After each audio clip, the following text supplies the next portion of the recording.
Sa videong ito, ay ituturo ko kung paano natin makikita ang ating G-score sa GCash.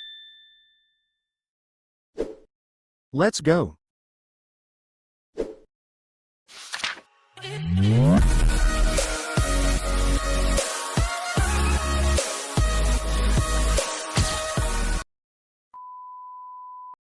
Pumunta sa GCash app at mag-log in.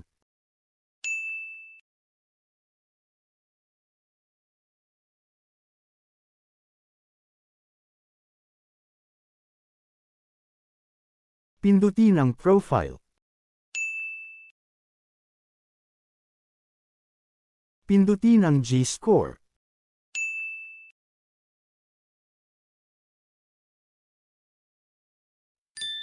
At makikita muna dito ang G-score ng iyong GCash. Kung paano naman patasin ang iyong G-score, kailangan mo lang gamitin ang lahat ng services na mayroon ng GCash. At yun lang, sana nakatulong. Please subscribe.